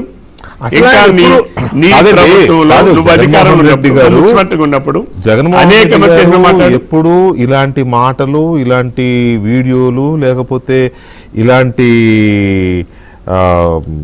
ఏమంటారు వాటిని, ఇలాంటి ప్రక్రియలు ఇవి ఎప్పుడు చూడలేదండి. ఆయనకి తెలియదు, అసలు అవి వినలేదు. అలాంటిది ఏమీ తెలియకుండా ఏమీ వినకుండా ఉన్న ఒక నాయకుడిని మీరు అప్పుడేం చేయలేదు ఎందుకు అని అంటే ఆయనకి తెలియదండి. ఆయన చూడలేదు, ఆయన వినలేదు. ఫస్ట్ ఆఫ్ ఆల్ దాంట్లోకి వెళ్లే ముందు ఒకసారి భానుప్రకాష్ రెడ్డి గారి ఒపీనియన్ కూడా తీసుకుంటాను. ఈ ఎమ్మెల్యేలు ఇలాంటి ఇవన్నీ ఎందుకు వస్తున్నాయి ఎలిగేషన్స్? భానుప్రకాష్ రెడ్డి గారు నమస్తే. మీ ఊరికి అటువైపు ఒక ఎమ్మెల్యే, వైపు ఒక ఎమ్మెల్యే. సత్యవేడు అయింది, ఇప్పుడు రైల్వే కూడూరు. ఎందుకు ఇలాంటివి అంటే అక్కడనే కాదులేండి, మనుషులు ఎక్కడున్నా ఇలాంటివి జరుగుతూ ఉంటాయి, ఈ ఖండాంతరాల్లో కూడా ఎక్కడైనా జరుగుతూ ఉంటాయి. కానీ రాజకీయాల్లోకి వచ్చిన తర్వాత చాలా జాగ్రత్తగా ఉండాలి అనేది తెలుసు వీళ్ళకి. ఇవి రిపీటెడ్గా ఎందుకు జరుగుతున్నాయి అనే దాని మీద మీ అబ్జర్వేషన్ ఏంటి భానుప్రకాష్ రెడ్డి గారు? వెంకటకృష్ణ, మీకు ప్యానల్ పెద్దలందరికీ నమస్కారాలు. నమస్తే. యచ్చనారెస్సు పూజ్యంతే రమంతే తత్ర దేవత అంటారు. ఎక్కడ మహిళలు గౌరవించబడతారో, ఎక్కడ మహిళలు పూజింపబడతారో అక్కడ దేవతలు ఉంటారని చెప్పి మనకు పురాణాలు చెప్తున్నాయి. అంతేకాకుండా నేటి అంటే ఈ డిజిటల్ యుగంలో మీరు చెప్పినట్టు గతంలో ఇలాంటి సంఘటనలు జరిగినప్పటికీ, మహిళల మీద లైంగిక వేధింపులు జరిగినప్పటికీ అది వెలుగులోకి వచ్చేదానికి అవకాశాలు లేకుండా ఉండేది. కానీ ఇప్పుడున్నటువంటి డిజిటల్ యుగంలో ఏదైనా చేసి ఇమీడియట్గా పబ్లిక్ ఓపెన్గా ప్లాట్ఫామ్ పైకి వచ్చే అవకాశాలు ఉన్నాయి. అంతేకాకుండా నేను ఒకటే చెప్పదలుచుకున్నా, దయచేసి శ్రీరామచంద్రుని ఆదర్శంగా తీసుకోండి, కీచకుని ఆదర్శంగా తీసుకుంటే ఇలాంటివే జరుగుతాయి. రాముని ఆదర్శంగా తీసుకుంటే మంచి జరుగుతుంది, కీచకుని ఆదర్శంగా తీసుకుంటే ఇలాంటి సంఘటనలే జరుగుతాయి. కాబట్టి జరిగినటువంటి దీంట్లో ఒకవేళ మీరు ఇంతకుముందు చెప్పినట్టు కొన్ని పార్టీలు దీనైనా హనీ ట్రాప్ అంటారా అంటే, ఏ ట్రాప్ చేసినా మనం కొద్దిగా స్ట్రాంగ్ ఉండాలి కదా అంటున్నా. కరెక్టే. ఏ ట్రాప్ చేసినా నీ నియంత్రణ కొద్దిగా జాగ్రత్తగా ఉంటే ఇలాంటి సంఘటనలు జరగవు కదా అని చెప్పి నేను వ్యక్తిగతంగా నేను భావిస్తున్నాను. కానీ ఒకటే చెప్పదలుచుకున్నా, ఇది మంచిది కాదు, ఇది మంచిది కాదు. ఏ పార్టీ వాళ్ళు చేసినా, సమ్ XYZ ఏ పార్టీ వాళ్ళు చేసినా దాని మీద కఠిన చర్యలు తీసుకోవాలి. ఈరోజు భీమవరం బుల్లోడు మారిగా జగన్మోహన్ రెడ్డి గారు మాట్లాడారు. ఏమయ్యా, నీ అధికారంలో ఉన్నప్పుడు 2019 నుంచి 2024 వరకు ఎక్కడెక్కడ జగన్మోహన్ రెడ్డి మాట్లాడాడు, లేకపోతే వైసీపీ వేసిన వాళ్ళ ఇలాంటివన్నీ తర్వాత వస్తాయి. మీరే అన్నారు ఇప్పుడు ఏ ట్రాప్ అయినా మీరు పడకుండా ఉండాలి కదా అని. అది ఎందుకు వీళ్ళ జాగ్రత్త చెప్తున్నాయి. ఈ భీమవరం బుల్లోడికి చెప్తున్నా, మీ పార్టీలో చేరినప్పుడు ఏ రోజైనా ఓపెన్గా వచ్చి మాట్లాడావయ్యా నువ్వు? ఏ రోజైనా మహిళల పక్షాన నిలిచి మాట్లాడావని అడుగుతున్నా. ఏబిఎన్ ద్వారా నేను సూటిగా అడుగుతున్నా జగన్మోహన్ రెడ్డి గారిని. మీ హయాంలో 2019 నుంచి 2024 వరకు జరిగినటువంటి వరుస సంఘటనలో ఏ రోజైనా ఇలా లేదు, మహిళల్ని గౌరవించాలి, మహిళల పట్ల ఇలా వ్యవహరించకూడదని చెప్పి ఏ రోజైనా నోరు తెచ్చి మాట్లాడిన మా సందర్భాలు ఉన్నాయా? దీన్ని ఒక రాజకీయ కోణంలో తీసుకొని వచ్చి నువ్వు మాట్లాడతా అంటే, అవునండి, రాజకీయ నాయకుడు రాజకీయం చేయకపోతే మా మఠం పెట్టుకొని తపస్సు చేస్తాడా ఏంటి? మీరు భలే ఉన్నారు. అదే నువ్వు అధికారంలో ఏం చేసావని అడుగుతున్నా. నువ్వు రాష్ట్ర ముఖ్యమంత్రిగా ఉన్నప్పుడు 5 కోట్ల మంది ఆంధ్రులకి నువ్వు కస్టోడియన్ కదా. ఎక్కడ ఎప్పుడు కాబట్టి ఆయన ఏం చేయట్లేదు, వీళ్ళు అరాచకాలు చేస్తున్నారని మీరు మీడియా ప్రజలు అందరూ జనంలోకి తీసుకెళ్లారు కాబట్టి జనం వాళ్ళకు బుద్ధి చెప్పి మిమ్మల్ని గద్దెనెక్కి ఇచ్చారు. ఇప్పుడు వాళ్ళని తిట్టుకుంటూ కూర్చుంటే ఒరిగేదేం లేదు. మీరు ఏం చేస్తున్నారు, మీ వాళ్ళు ఏం చేస్తున్నారు చూస్తారు జనం. లేదా ఖచ్చితంగా యాక్షన్ తీసుకోవాల్సిందే. నేను చెప్తున్నాను కదా, ఏ పార్టీలో ఇట్లాంటి సంఘటన జరిగినా సరే యాక్షన్ తీసుకోవాల్సిందే, తీసుకుంటారు కూడా. కానీ నేను ఏం చెప్తున్నానంటే, మీ హయాంలో ఉన్నప్పుడు ఏ రోజు నోరు మెదపని మౌనముని ఈ రోజు మాట్లాడుతాడు. ఎస్, మాట్లాడాలి, కానీ ఆ రోజు ఎక్కడ పోయింది అంటున్నా. ఈ అవగాహన కానీ, ఈ ఆవేశం కానీ, ఆక్రోశం కానీ, ఆక్రోశం కానీ ఆడబిడ్డల మీద జరిగినప్పుడు ఎక్కడ పోయాయి జగన్మోహన్ రెడ్డి గారు అని అడుగుతున్నా. ఎక్కడికి వెళ్ళాయి? ఆ రోజు ఎందుకు మౌనముని వారు గమ్మునున్నారు? అదే సామెత ఉందన్న, ఇంకా చెప్పకూడదు ఇది డిబేట్లో. అలా అంటే ఒకరు చేసే సంసారం మీ వాళ్ళు చేస్తే అట ప్రజలు అడుగుతున్నారు నిన్ను. ఇప్పుడే మెసేజ్ కూడా పెట్టారు నాకు. కాబట్టి జగన్మోహన్ రెడ్డి గారు మీరు ఖండించండి. కానీ నేను మీ ద్వారా అన్ని రాజకీయ పార్టీలకు ఒకటే కోరుకుంటున్నా, దయచేసి ఇలాంటి సంఘటనలు జరిగినప్పుడు ఖచ్చితంగా వారి మీద కఠినమైన చర్యలు తీసుకోవాల్సిందే. ఎందుకంటే ఇలాంటి సంఘటనలు మహిళల మీద పునరావృతం కాకుండా ఒకరికి గట్టిగా చర్య, అంతే నువ్వు చెప్పాను కదా, ట్రాప్ అయినా సరే ఆ ట్రాప్ లో నువ్వు పడకూడదు. ఎవరు చెప్పినా కూడా ఆమె డబ్బుల కోసం చేసిందా, బ్లాక్ మెయిల్ చేసిందా, ట్రాప్ వేసిందా, ఇంకోటి వేసిందా పక్కన పెడితే, నువ్వు పడకపోతే ఆమె ఏం చేయలేదు కదా. నువ్వు ట్రాప్ వేసిందంటే నీ దగ్గర ఏదో ఉంది కాబట్టి అలా జరిగి ఉండొచ్చు. ఒక్క నిమిషం భానుప్రకాష్ రెడ్డి గారు, గఫూర్ గారు, ఇందాక మనం ఎక్కడైతే అది ఆపామో, ఫార్చునేట్లీ ఆర్ అన్ఫార్చునేట్లీ కాదు, అన్ఫార్చునేట్లీ ఎందుకంటే ఊరికే పోతుంది ఫ్రేము. అన్ఫార్చునేట్లీ దళిత ఎమ్మెల్యేలు ఎక్కువగా దళిత నేతలు ఎక్కువగా, అందరూ కాకపోతే ఎక్కువగా వాళ్ళే ఇందులో సాఫ్ట్ టార్గెట్స్గా మారుతున్నారా అని అనిపిస్తుంది ఒక్కోసారి. చాలా చోట్ల మీరు ఇక్కడ ఏపీలో నేను కాదండి, ఎక్కడ తిరిగినా కూడా అవినీతి వీటిల్లో కానీ ఇవి చూసుకున్నా కూడా వాళ్ళే ఇదవుతూ ఉంటారు. మరి అది బలహీనత ఎక్కువ ఉందా, లేకపోతే వాళ్ళైతే ఈజీగా అమాయకంగా పడిపోతారు అని వాళ్ళని ఇచ్చేస్తారో తెలియదు. మీరు ఇందాక చెప్తుంటే నేను ఆపాను కావాలనే. ప్లీజ్ గఫూర్ గారు. ఇప్పుడు వెంకటకృష్ణ గారు ఆయన ఏమిటంటే దళిత ఎమ్మెల్యేలు లేదా దళిత ప్రజాప్రతినిధులు మాత్రమే ఇట్లాంటి అవలక్షణాలు ఉన్నాయి, ఇట్లాంటి అనైతిక వ్యవహారాల్లో ఉంటారు అనేది కరెక్ట్ కాదండి. అసలు వీళ్ళతో పోలిస్తే అగ్రవర్ణాల వాళ్ళు ఇంకా చాలా మంది చాలా చాలా ఘోరాలు చేసినటువంటి కేసులు చాలా ఉన్నాయి, భయంకరంగా ఉంటాయి, చాలా ఉన్నాయి. అవును. అయితే ఇప్పుడు ఎవరైతే విక్టిమ్స్ ఉంటారో ఒక దళిత ఎమ్మెల్యేను బజార్లో నిలబెట్టగలుగుతుంది, లేకుంటే బజార్లో అందరి ముందు రచ్చరచ్చ చేయగలుగుతారు. అదే బలమైనటువంటి ఎమ్మెల్యేల ముందు తర్వాత ఫ్యూచర్ ఏమవుతుందో అనేటువంటి ఒక ఒత్తిడి చాలా పనిచేస్తూ ఉంటది. అందుకోసం చాలా విషయాలు బయటికి రావండి. వీళ్ళేమంటే ఏం చేయలేరు. వాస్తవంగా రిజర్వేషన్లు దానివల్ల ఎమ్మెల్యే అయినారు. అంత సామాజిక ఒత్తిడి వీళ్ళ ద్వారా ఉండదు. అందుకోసం అయితే వీళ్ళు చేసేది నేను సమర్థించడం లేదు, సమర్థించట్లేదు, కానీ నాకు అర్థమైంది మీరు అనేది.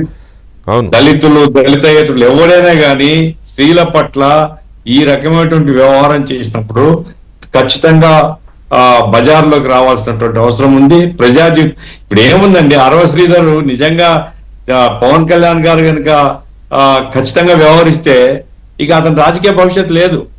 ఎందుకంటే ప్రజలు కూడా ఒప్పుకోరండి.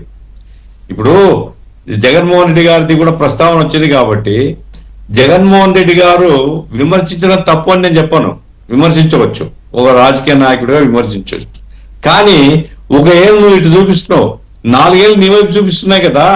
మీరు పర్మిట్ చేస్తే జగన్మోహన్ రెడ్డి ఏమన్నారో ఒకసారి అది ప్లే చేస్తాను, అది అయినాక మళ్ళీ మీతోనే స్టార్ట్ చేస్తాను. ప్లీజ్ ఒకసారి జగన్మోహన్ రెడ్డి బయట. ఏ స్థాయిలోకి వెళ్ళిపోయిందనంటే ఈ జంగల్ రాజ్యం అనేది నిజంగా అనుకుంటేనే ఆశ్చర్యం కలిగించే విషయం. ఓ డిఎస్పీ అనేవాడు మైక్ పట్టుకుంటాడు, యూనిఫామ్లో ఉన్నాడు, మైక్ పట్టుకున్నాడు, ఊపేయి కుదిపేయి అంటాడు. డిఎస్పీనా అసలు ఇది ఏం మనిషి వేయడని చెప్పి అర్థం కావడం అసలు.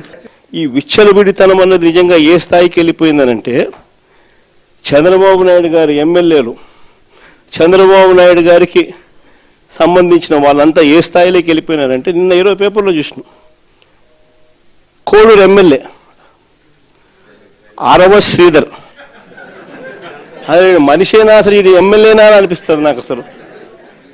అసలు ఈ అరవ శ్రీధర్ అనేవాడు ప్రభుత్వ ఉద్యోగి అయిన ఒక అమ్మాయిని భయపెట్టి బెదిరించి రేపు చేసి హెరాస్ చేసి స్వయంగా ఆ అమ్మాయి తనకు జరిగిన అన్యాయాన్ని కూడా ఏకంగా సాక్ష్యాలు ఆధారాలతో సహా బయట పెట్టింది. ఆముదాల వలస ఎమ్మెల్యే ఇంకోడు కూన రవికుమార్. ఈయన గారి వేధింపులు భరించలేక గవర్నమెంట్ స్కూల్ ప్రిన్సిపల్ ఆత్మహత్యా యత్నం చేసుకుంటే ఇప్పటి వరకు చర్యలు లేవు. సతివీడు ఎమ్మెల్యే కోనేటి ఆదిమూలం ఒక మహిళను బలాత్కారం చేసిన చివరికి ఆ అధికారిని ఉపయోగించి ఆ కేసునే క్లోజ్ చేయించుకుంటారు. ఎంత దారుణంగా జరుగుతా ఉందంటే ఇంకొకడు మంత్రి సంధ్యారాణి పిఏ ఇంకొకడు తనను లైంగికంగా వేధిస్తున్నాడని మరొక ప్రభుత్వ ఉద్యోగి అయిన మహిళ ఫిర్యాదు చేస్తే అతన్ని వదిలేసి ఫిర్యాదు చేసిన ఆమెను జైల్లో పెడతారు, ఆమె మీద కేసు. ఇంకోడు గుంటూరు ఈస్ట్ ఎమ్మెల్యే నజీర్ ఇంకోడు. ఈ మనిషి అశ్లీల వీడియోలు కూడా ఆమెతో మాట్లాడుతూ ఉన్నాడు, వీడు అశ్లీల వీడియోలు చూస్తూ ఉన్నాడు, వీడు అశ్లీలంగా చేస్తూ. అసలు వీళ్ళు ఎవడు అసలు ఏ ప్రపంచంలో ఉన్న. ఇంకోడు మంత్రి సుభాష్, వాసంశెట్టి సుభాష్ ఇంకొకడు. ఏకంగా అశ్లీల డాన్సులు చేస్తూ ఏకంగా చిందులేస్తానంటారు. అశ్లీల డాన్సులు చేస్తూ ఏకంగా స్టేజ్ ఎక్కి చిందులేస్తాడు మంత్రి. అసలు నాకు ఆశ్చర్యంగా ఉంది. అసలు జంగల్ రాజ్యం అని అంటే ఇంకా వేరే పేరు ఏమైనా ఉంటుందా ఈ ప్రభుత్వంలో జరుగుతూ ఉన్న పనులకు? చాలా ఆశ్చర్యపోతున్నారు జగన్మోహన్ రెడ్డి గారు. గఫూర్ ఇప్పుడు గారు. జగన్మోహన్ రెడ్డి గారు చెప్పేటువంటి మాటలకు ఎప్పుడు విలువ ఉండేదంటే ఆయన హయాంలో అంబటి రాంబాబు యొక్క ఆడియో బయటకు వచ్చినప్పుడు కానీ, అట్లాగే ముత్యం శెట్టిన అతను అవంతి వైజాగ్ శ్రీనివాస్. అతను అతని యొక్క ఆడియోలు బయటకు వచ్చిన సందర్భంలో కానీ, అట్లాగే మాధవ్ వీడియో బయటకు వచ్చిన సందర్భంలో కానీ ఇతను యాక్షన్ తీసుకొని ప్రజా జీవితంలో ఉండే వాళ్ళు ఇదిగో ఈ నైతిక ప్రమాణాలు పాటించాలి, వీళ్ళు నైతికంగా దిగజారిన బాపతి కాబట్టి వీళ్ళ మీద చర్య తీసుకుంటున్నానే ఒక ప్రకటన చేసింటే ఈ రోజు ఆయనకు ఏనుగంత బలం వచ్చేది ఈ విమర్శలకు. ఆయన కాలంలో కళ్ళు మూసుకొని ధృతరాష్ట్రంలాగుండి ఇప్పుడు ఏదేదో చెప్తే ఏం విలువ ఉంటుంది దానికి? నువ్వు విమర్శించుతో సరే, ప్రతిపక్షంగా నీకు హక్కు ఉంది, విమర్శించవచ్చు. కానీ ఒక ప్రజలు మర్చిపోరు కదా, ప్రజలు మర్చిపోలేదు కదా. 4 ఏళ్ళు నీ వైపు ఉన్నాయి అనేది ఆయన గుర్తు పెట్టుకుంటే, ఇప్పుడు గురువింద గింజలాగా నీతి సూత్రాలు చెప్తే కదా మచ్చ కూడా ఉంటది కదా. ఆ మచ్చ గమనించినప్పుడు నేను మచ్చను నేను విస్మరించినాను, నా వాళ్ళు ఇట్లా తప్పులు చేసినారు గతంలో, ఇప్పుడు ఇట్లా అరాచకాలు చేస్తున్నారు కాబట్టి ఈ అరాచకాలను సహించను, నా వాళ్ళు తప్పు చేసినారు. సహజంగా గురువింద గింజ ఏంటంటే ఎర్రగా ఉండి కింద నల్ల మచ్చ ఉంటది. నల్ల మచ్చ. అసలు ఈ గురువింద మొత్తం నలిపే కదా, ఎరిపే ఉండదు. కాబట్టి ఇది అండి, ఇప్పుడు దళితులకు సంబంధించినంత వరకు అది ఆ విక్టిమ్స్ బహిరంగంగా బయటకు రావడానికి స్కోప్ ఉంది సమాజంలో. అవును, అవును. అయితే రావడం తప్పని చెప్పను, రావాలి. ఎందుకంటే వాళ్ళకి అన్యాయం జరిగినప్పుడు తప్పనిసరిగా బయటికి రావాల్సిందే. జనసేన కూడా ఆయన సస్పెండ్ చేయడం మంచిదండి ఏమాత్రం. ఎందుకంటే పవన్ కళ్యాణ్ ప్రత్యేకించి ఆయన ఊగిపోతాడు దానికి ఆవేశంతో. మరి ఎందుకో ఇప్పుడు ఊపు రావడం, నేను ఇందాక అదే అన్నాను, వెంటనే సస్పెండ్ చేసి తర్వాత ఎంక్వైరీ చేసుకోవచ్చు. ఎంక్వైరీ ఇప్పుడు ఎంక్వైరీ జరుగుతుంది, ఎంక్వైరీ తర్వాత ఏం చేయాలో తర్వాత సంగతి. సస్పెండ్ చేయడం అనేది ముందు ప్రైమా ఫేస్ కదా, ప్రైమా ఫేస్ కేసు ఉంది, ప్రైమా ఫేస్ యాక్షన్ ఉంటే సమర్థించుకోవడానికి ఉంటుంది. వీళ్ళు మా పార్టీగా మాకు చెప్పి చేస్తారా, వీళ్ళు ఎవడెవడో పనికి మాల చేస్తుంటారు కాబట్టి మేము సస్పెండ్ చేస్తాం అని చెప్పేదానికి అవకాశం ఉంటుంది. ఆ రకంగా ప్రజా జీవితంలో పరిశుద్ధంగా ఉండడం కోసం అన్ని పార్టీలు తమ ప్రజాప్రతినిధుల్ని చెప్పాలి, వెంటబడాలి. ఎక్కడ ఏ చిన్న ఆరోపణ వచ్చినా ఉపేక్షించకుండా చర్యలు తీసుకుంటే కాలానికైనా కొంత బాగుపడుతుందండి. రైట్. రవికుమార్ గారు, ఇప్పుడు ఇందాక జగన్మోహన్ రెడ్డి గారు మాట్లాడింది మళ్ళీ విన్నారు కదా, పట్ట మీ పేరు మరి స్ట్రెస్ చేసి ఒత్తి పలుకుతున్నాడు ఆయన. మరి మీ బావగారి ప్రభావమో లేకపోతే మీ బావగారా మేనమావా తమ్మినేని సీతారాం గారు, ఆయన వల్ల ఆయన ప్రభావంలో పడ్డా అన్నారా లేకపోతే మీ మీద ప్రత్యేకమైన ఇది కోపం ఉందని నాకు తెలియగానే నొక్కి ఒక్కానించాడు మీ పేరుని? అంటే జగన్మోహన్ రెడ్డికి నేను చెప్పా, ఆయనకి ఉన్నటువంటి మతిమరుపు ఏదైతే ఉందో ఆ మతిమరుపు వలన అనేక అవలక్షణాలు ఉన్నాయి జగన్మోహన్ రెడ్డి గారికి. జగన్మోహన్ రెడ్డి గారికి ఉన్న అవలక్షణాలన్నీ ఎదుటి వాళ్ళకు ఉన్నాయని భావిస్తుంటాడు. నేను అందుకే ఇందా చెప్పా, నేను మీకు గుర్తుండే ఉంటుంది, ఆ రోజు నేను అమెరికా నుంచి వచ్చాను, రాగానే మీ ఏబిఎన్ మీతోనే ఆ రోజు మీతోనే లైవ్ లో ఉన్నాను. కరెక్ట్. ఆ రోజు గఫూర్ గారు కూడా ఉన్నారు ఆ రోజు. అవును, నేను అదే రోజు అమెరికా నుంచి వచ్చాను. It's a part of administration. అంటే అధికారుల్ని అధికారులుగానే చూస్తాము, వాళ్ళు మహిళల పురుషుల అనేది కాదు కదా. అధికారిక విధులు తప్పనిసరిగా వారు నిర్వర్తించలేనప్పుడు, అందులో తప్పులు ఉన్నప్పుడు, వారి వలన అక్కడ విద్యార్థుల భవిష్యత్తు దెబ్బతింటున్నప్పుడు తప్పనిసరిగా సంబంధిత పై అధికారులకి తెలియజేస్తాం. వాళ్ళు ఏదైనా చర్యలు ఎంక్వైరీలు వాళ్ళు తీసుకుంటారు. దానికి జగన్మోహన్ రెడ్డి ఎవరండి వేధించాడని మాట్లాడడానికి? జగన్మోహన్ రెడ్డి ఎవరు? నువ్వు ఎంతమంది వేధించావు లిస్ట్ ఇమ్మంటాడా జగన్మోహన్ రెడ్డి? జగన్మోహన్ రెడ్డి కూడా నైతికత ఏంటి? మీరు అన్నట్టుగా గురువింద గింజకైతే ఒక్క కిందనే నలుపు ఉంటుంది, జగన్మోహన్ రెడ్డి మొత్తం అంతా నలుపే కదా. అంబటి రాంబాబు సుకన్య మాటలు ఏం మాట్లాడు, లేకపోతే గోరెట్ల మాధవదే మా న్యూడ్ వీడియోలు తీసి జనానికి చూపించిన రోజు ఎందుకు సస్పెండ్ చేయాలా, ఎందుకు యాక్షన్ తీసుకోవాలా? నువ్వు అనైతిక పనులు చేసి అనైతికత్వానికి నువ్వు సమర్థించి ఈరోజు జగన్మోహన్ రెడ్డి కోన రవికుమార్ మీద మాట్లాడేటువంటి అర్హత జగన్మోహన్ రెడ్డికి ఎక్కడ ఉంది? ఆయన పంపించాడు కదా ఒక టీంని, ఏమిచ్చారు రిపోర్ట్, నీకు దమ్ముంటే బయట పెట్టరా, మా జిల్లాకు వచ్చి నువ్వు మాట్లాడు, మీ వాళ్ళందరూ బతుకులన్నీ రోడ్డు మీదకి ఈడుస్తా, ఇన్క్లూడింగ్ యూ. నేను జగన్మోహన్ రెడ్డికి వార్నింగ్ ఇస్తున్నాను. నువ్వు కొద్దిగా నోరు సంభాళించుకొని మాట్లాడాలి జగన్మోహన్ రెడ్డి. నీకు కనీసం తెలుగు మాట్లాడటమే రాదు జగన్మోహన్ రెడ్డి. నువ్వు నీ భాషలోనే అసలు సరైనటువంటి స్వచ్ఛత లేదు, నువ్వేంది మాట్లాడేది నువ్వు? కాబట్టి జగన్మోహన్ రెడ్డి గారికి నేను చాలా స్పష్టంగా ఒక మాజీ ముఖ్యమంత్రిగా గౌరవిస్తాను. కానీ నువ్వు జగన్మోహన్ రెడ్డి గారు తన మాజీ ముఖ్యమంత్రి అన్న గౌరవాన్ని కూడా విడిచిపెట్టి ప్రవర్తిస్తే తప్పనిసరిగా తగిన జవాబు ఇవ్వడానికి సిద్ధంగా ఉన్నాం. నీకు అడ్మినిస్ట్రేషన్ ఏంటో అనైతికత్వాలు ఏంటో తేడా తెలియనటువంటి నువ్వు ఈరోజు ఈ రాష్ట్రంలో ప్రతిపక్ష పార్టీగా ఉండడం అనేది ఈ రాష్ట్రం ప్రజాస్వామ్యానికి సిగ్గుచేటది. ఇది వాస్తవానికి సిగ్గుచేటిది. ఈరోజు జగన్మోహన్ రెడ్డి అని చాలా స్పష్టంగా చెప్తున్నా, మీరు ఒక మాజీ ముఖ్యమంత్రిగా ఉన్నారు కాబట్టి ఆ మాత్రం గౌరవంగానైనా మాట్లాడుతున్నా. మీరే అదే స్థానం మాజీ ముఖ్యమంత్రి మాట్లాడి ఉండేవాడిని. ఒక డిఎస్పీని వాడు వీడు అనొచ్చా? ఆ డిఎస్పీ గారు అక్కడ పండగ ఆ ఉత్సవాల్లో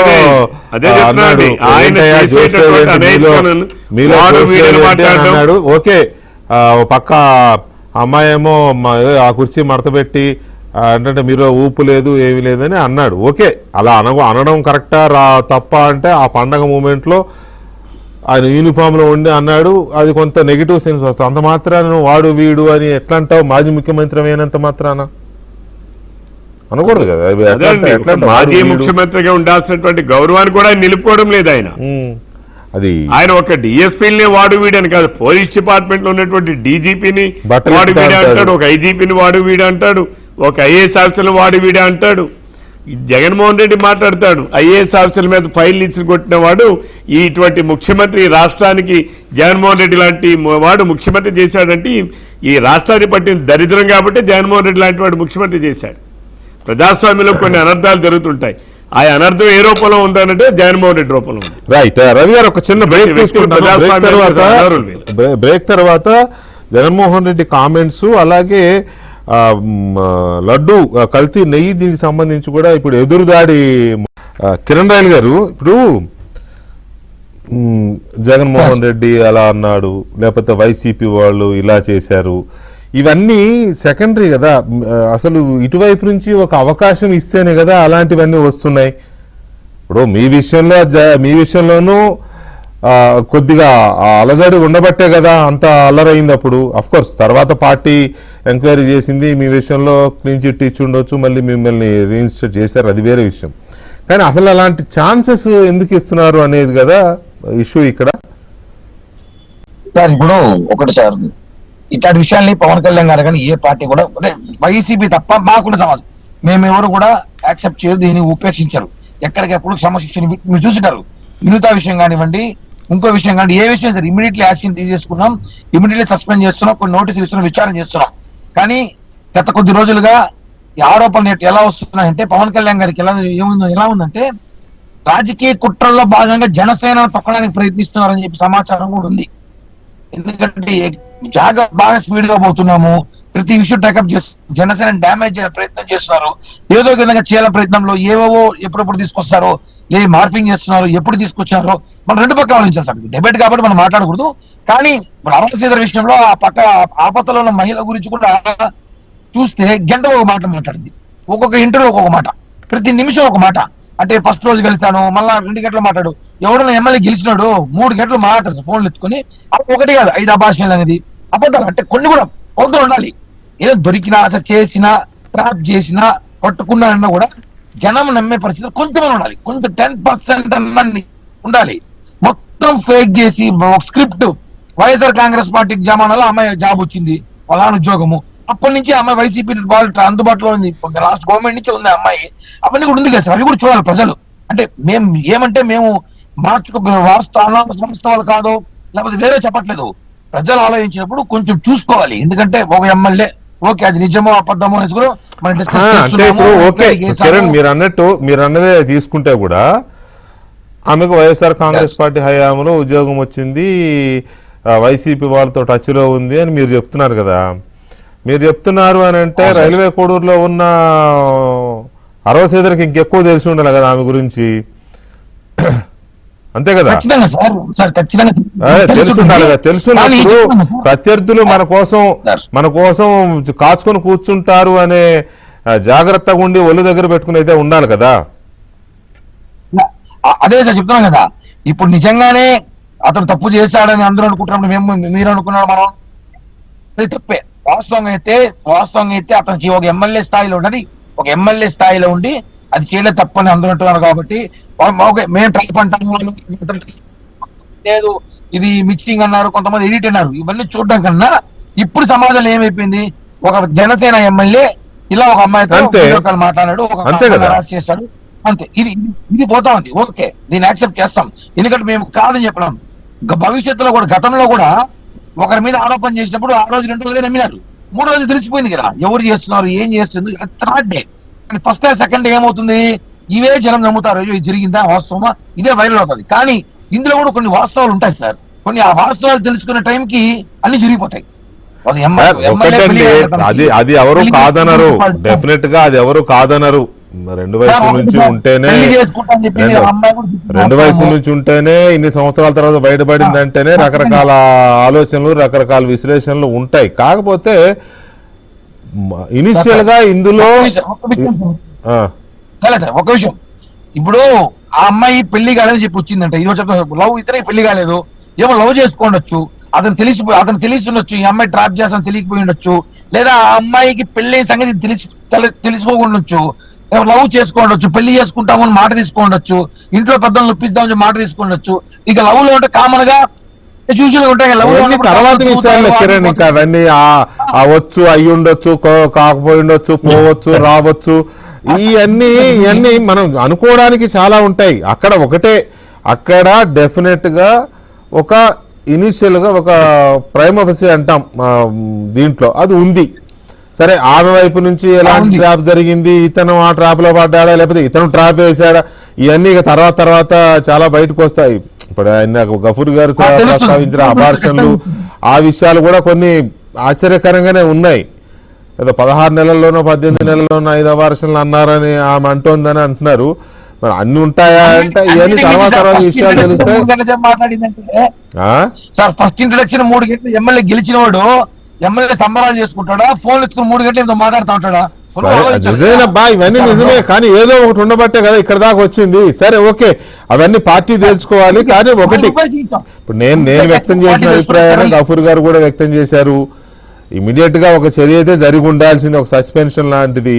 తర్వాత మీరు ఎంక్వైరీ చేయండి, ప్రూవ్ అయితే పార్టీ నుంచి టర్మినేట్ చేయండి, బహిష్కరించండి, లేదా ప్రూవ్ కాకపోతే మళ్ళీ వెనక్కి తీసుకోండి, తప్పేముంది అందులో, ఎవరు కాదనేది కదా. రైట్, ఇక మనం ఇక్కడ ఇంకొక కీలకమైన అంశం ఉంది.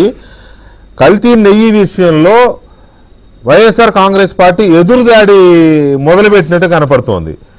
మొదలుపెట్టి అసలు పాపం అంతా చంద్రబాబు నాయుడు, పవన్ కళ్యాణ్, బీజేపీని పేరు పెట్టట్లేదు కానీ బీజేపీ నాయకులను అన్నారు. వీళ్ళందరూ ఒక్క నిమిషం కిరణ్, మీకు పని ఉంటే కిరణ్, మీరు ఎక్కడ ఉన్నట్టున్నారు వెహికల్లో, పని ఉంటే మీరు వెళ్ళండి. ఓకే, ఉండండి. Right, okay. సో ఓకే, అయితే ఎదురుదాడికి దిగుతున్నట్టు కనపడుతోంది. కనబడ్డగా దిగుతున్నారు.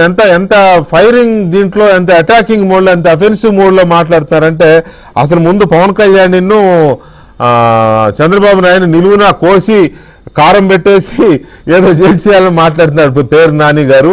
మరి ఆయనకి ఎందుకు అంత ఆవేశం వస్తుందో, అఖిలాండ కోటి బ్రహ్మాండ నాయకుడు వెంకటేశ్వర స్వామిని చేసేస్తారు వీళ్ళిద్దరు అని చెప్పి, అది ఒకసారి వినండి. విన్న తర్వాత చర్చలోకి వెళ్దాం. భాను గారు ఒక్క నిమిషం అది వినండి. ఈ చంద్రబాబు నాయుడు ఈ పవన్ కళ్యాణ్ మాటలను నమ్మి చాలా మంది ప్రవచనకారులు, చాలా మంది కాషాయ బట్టలోళ్ళు, ఒక ఆవిడైతే హైదరాబాద్ నుంచి భజన చేసుకుంటూ వచ్చేస్తుంది. ఒక రైల్లో ఆవిడ హైదరాబాద్ లో రైలు ఎక్కి భజన చేసుకుంటూ, అమ్మో జగన్మోహన్ రెడ్డి కలిపేశాడు భజన చేసుకుంటూ వచ్చేస్తుంది. వీళ్ళందరినీ ఏం చేయాలి? కోసి దేవుడు నిజంగా దేవుడు వీళ్ళకి ఈ భూమి మీద శిక్ష చేస్తే కోసి కారం పెట్టద్దు అసలు దేవుడు? ఒళ్ళంతా చీరేసేసి వంకాయ చీరినట్టు, మనం గుత్తి వంకాయ కూర ఉన్నట్టు ఒళ్ళంతా చీరేసి కారం పెట్టాలా పెట్టక్కర్లేదు వీళ్ళకి? ఇంత దుర్మార్గమా ఇల్లు, ఇంత కిరాతకమా? ఇప్పుడు ఆయన మాటల్లో ఎలా ఉందంటే ఆ కల్తీ నెయ్యి ఇది పక్కన పెట్టి ముందు చంద్రబాబు నాయుడు పవన్ కళ్యాణ్ నిలువున చీర వేయాలి, అది ఆ మాటలు ఆ కసి మాత్రం కనపడుతుంది. చీర వేయాలి, కోసి కారం పెట్టేయాలి, వంకాయలు కోసినట్టు కోసేయాలి, ఆ కోపము ఆ కసి కనబడుతుంది. ఎందుకు మరి ఆ బియ్యం స్కామ్ లో వదిలేసినందుకో మరి అసలు ఆ స్కామ్ లో బయటకు వచ్చినందుకో నాకు అర్థం కావట్లా. మరి వీళ్ళు ఎందుకు వదిలేశారు, ఎక్కడ కాంప్రమైజ్ అయ్యారు, ఆ స్కామ్ ఎడిపోయిందో ఆ గోడౌన్ స్కామ్ ఎడిపోయిందో నాకు తెలియదు. మొత్తం మీద అయితే అలా కదిలిచ్చి వదిలేశారు దాన్ని. మరి అందుకని ఏమన్నా ఆయనకు ఆ కసి ఉందో ఏంటో తెలియదు.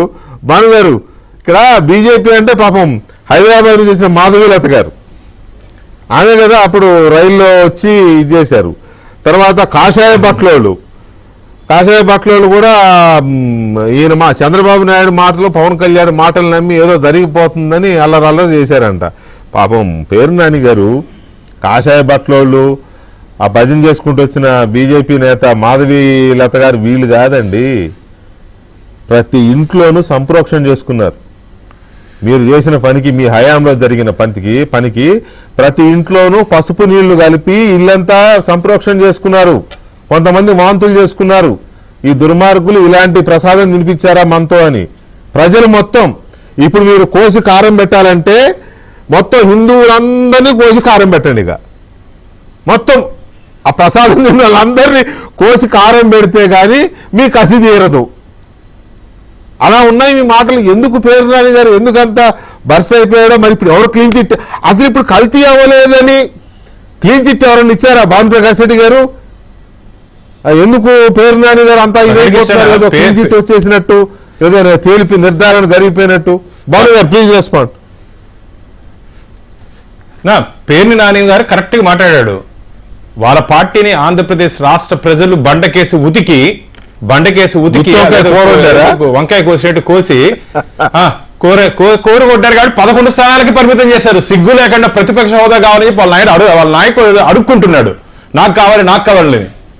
నువ్వా మాట్లాడేది పేరు నాని గారు? అసలు నెయ్యే కాదు కదా అది, నెయ్యి కాదు అని చెప్పి 600 పేజెస్ 600 పేజీలు షార్ట్ షీట్ అన్నది. 600 పేజీలు ఎంత ఎగిరిపోతున్నారు, ఎగిరెగిరి పడుతున్నారు. ముందు ముసలి పండగ సిగ్గు లేకుండా స్వామివారి దగ్గర అపచారం చేసి స్వామివారి లడ్డుని ఆవు నెయ్యి వాడాల్సింది పోయి కల్తీ నెయ్యి వాడి మీరే మాట్లాడే దేవుడి గురించి అంటున్నా. మీరు చేసిన అపచారాలు ఒకటి 2 కాదు. నాని గారు రా, నాతో కూర్చో డిబేట్ లో రా, నేను ఛాలెంజ్ చేస్తా. 2019 నుంచి 2024 వరకు వైసీపీ ప్రభుత్వంలో తిరుమల క్షేత్రాన్ని ఏ విధంగా మీ సొంత జోబు సంస్థగా జగన్మోహన్ రెడ్డి దేవస్థానం అనుకొని తిరుమల తిరుపతి దేవస్థానాన్ని జగన్మోహన్ రెడ్డి దేవస్థానంగా మార్చుకొని ఎన్ని అవినీతి అక్రమాలు, అరాచకాలు, అపచారాలు చేయలేదా? నీకు ధైర్యం ఉంటారా? డిబేట్ లో కూర్చుందాం. నువ్వు ఎక్కడ ప్లేస్ టైం చెప్పొచ్చు కూర్చుంటా. ఆధారాలతో పాటు కూర్చొని మాట్లాడతా. ఒక్కదానికైనా సమాధానం చెప్పి నేను అడిగేదానికి. ఏదో మైక్ చేతిలో పెట్టుకొని ఏదో ప్రజలు తప్పట్లు కొడతారు, నీ కార్యకర్తలు మీరు సవాల్ చేస్తున్నారు, ఫేస్ టు ఫేస్ చర్చ కూర్చున్నారు రమ్మని, అంతేనా? ఎస్ 2019 నుంచి 2024 వరకు వైసీపీ ప్రభుత్వంలో తిరుమలని అడ్డాగా చేసుకుని వారు చేసినటువంటి అపచారాలు, అవినీతి, అక్రమాలు దీని మీద నేను మాట్లాడతాను, రమ్మని చెప్పండి. నేను ఆయన మా ఛానల్ వస్తారో లేదో నేనైతే ఆహ్వానిస్తున్నా. పేరు నాని గారు, భానుప్రకాష్ రెడ్డి గారు రెడీగా ఉన్నారు. భానుప్రకాష్ రెడ్డి గారిని పిలుస్తాను, మీరు వస్తే మీ ఇద్దరితో చర్చ చేయడానికి నేను రెడీగా ఉన్నాను. పేరు నాని గారు, నా తరపు నుంచి మీకు ఆహ్వానం. మీరు ఎప్పుడంటే అప్పుడు, అఫ్ కోర్స్ మీరు నాతో మాట్లాడుతూనే ఉంటారు కాబట్టి అప్పుడప్పుడు ఫోన్ చేసి పలానా రోజు రమ్మంటే నేను భాను గారికి ఇన్ఫార్మ్ చేస్తాను. వాడు వస్తే ఇద్దరిని హైదరాబాద్ వస్తాం, స్టూడియోలోనే కూర్చుందాం. అదే హైదరాబాద్ వస్తాం, స్టూడియోలో మన స్టూడియో అక్కడే ఏబిఎన్ స్టూడియోలో కూర్చుందాం. ఓకే అందుకే నేను పేరు నాని గారికి లైవ్ లోనే రిక్వెస్ట్ పంపిస్తున్నా, ఆహ్వానం పంపిస్తున్నాను. రైట్. కోన రవి గారు చూశారు కదా, కోసి కారం పెట్టాలంట ఇద్దరికి, నాలుగు మీద ఏంటది దప్పడం కలిసి వాతలు పెట్టాలంట. వంకాయలాగా సీరి, మా కేసీఆర్ గారు అయితే సీరి సింతకు కట్టాలంటాడు, ఆయన సీరి ఏదో కొట్టాలన్నాడు, ఏంటో వంకాయ కూర ఉండాలంటాడు. కోనరావు గారు, ఎక్కడన్నా లడ్డు కల్తీ అవ్వలేదు, లేదు నెయ్యి కల్తీ అవ్వలేదని ఎవరన్నా క్లీన్ చిట్ ఇచ్చారా? ఇప్పుడు పేరు నాని గారు అనేది కోసి కారం పెట్టాలి, వంకాయని కోసినట్టు కొయ్యాలి అని చెప్పి అంటున్నాడు. పేరు నారాయణ గారికి నేను స్ట్రైట్గా 2 క్వశ్చన్స్ వేస్తున్నా. మనకి ఎంత తిరుమల అపవిత్రం చేశారు అనేదానికి 2 నిదర్శనాలండి. ఒకటి, జగన్మోహన్ రెడ్డి గారు ఆయన క్రిస్టియన్ మతాన్ని పుచ్చుకున్నటువంటి హిందువు. అతను ఆ గుడికి వెళ్ళేటప్పుడు ఆయన కంపల్సరిగా సంతకం పెట్టి నేను గౌరవిస్తానని రాసి వెళ్ళాలి. మరి ఏదైతే హిందువుల మనోభావాలను దెబ్బతీసి నేను ముఖ్యమంత్రిని అనే అహంకారంతో ప్రవర్తించినటువంటి జగన్మోహన్ రెడ్డి గారిని, హిందూ పవిత్రతని అలాగే వెంకటేశ్వర స్వామి తిరుమల పవిత్రతను దెబ్బతీసిన జగన్మోహన్ రెడ్డి గారిని ఏం చేయాలో ఒకసారి పేర్ని నాని గారు చెప్పాలి. అలాగే రెండవది, పేర్ని నాని గారికి దమ్ముంటే ధైర్యం ఉంటే జగన్మోహన్ రెడ్డి గారిని ఆయన పట్టు వస్త్రాలు ముఖ్యమంత్రిగా పట్టు వస్త్రాలు సమర్పించడానికి వెళ్ళినప్పుడు జనరల్గా హిందూ మతాచారం ప్రకారం సతీమణితో సహా వెళ్ళి పట్టు వస్త్రాలు సమర్పిస్తారు. పేర్ని నానికి దమ్ముంటే ధైర్యం ఉంటే నిజాయితీ ఉంటే తన సతీమణితో వెళ్లకుండా పట్టు వస్త్రాలు సమర్పించినటువంటి జగన్మోహన్ రెడ్డిని ఏం చేయాలనేది పేర్ని నాని గారు చెప్పాలి. మరి లేకపోతే సొరకాయలకు ఏమైనా సొరకాయని కోసినట్టు కోస్తానంటాడా? ఇవన్నీ కూడా ఇందాక భానుప్రకాష్ గారు చెప్పినట్టుగా హిందూ పవిత్రతని, ఆలయ పవిత్రతని, తిరుమల పవిత్రతని దెబ్బతీసినటువంటి అపవిత్రం చేసినటువంటి వ్యక్తి జగన్మోహన్ రెడ్డి పక్కన పెట్టుకుని ఆ పార్టీలో కొనసాగుతూ ఈరోజు పేర్ని నాని చంద్రబాబు నాయుడు గారిని గోయాలి, పవన్ కళ్యాణ్ గారిని గోయాలి. ఈరోజు మీరు నెయ్యి కోసం, అసలు నెయ్యి కానటువంటి నెయ్యి, మనం నేతి బీరకాయ అంటాం, నేతి బీరకాయలో నెయ్యి ఉండదు. తిరుమల ఏదైతే జగన్మోహన్ రెడ్డి గారు ముఖ్యమంత్రిగా ఉన్న కాలంలో తిరుమలకు ఉండాల్సినటువంటి లడ్డూను తయారు చేసేటటువంటి నెయ్యిలో నెయ్యి ఉండదు. ఇది దానికి పేర్ని నాని గారు అక్కడ ఉన్నటువంటి ఆ రోజు పనిచేసినటువంటి 2 చైర్మన్లు, ఆ రెడ్డి గారు, ఈ రెడ్డి గారు, అలాగే ముఖ్యమంత్రి జగన్మోహన్ రెడ్డి గారు, వీళ్ళ ముగ్గురికి మరి ఏ రకంగా కోస్తాడో, ఏ కాయను కోసినట్టు కోస్తాడో పేర్ని నాని గారు చెప్పాలి. ఎవరు క్లీన్ చిట్ ఇవ్వలేదే? అది ఏ క్లీన్ చిట్ నీకు ఇవ్వలేదే? సిట్ ఏమైనా మీకు అది నెయ్యి అని చెప్పిందా? నెయ్యి కానటువంటి నెయ్యి అని చెప్పింది సిట్టు. అమరావతి ఆవకాయ అన్నారని ఆయన వంకాయ అన్నాడేమో కోర్టుకి.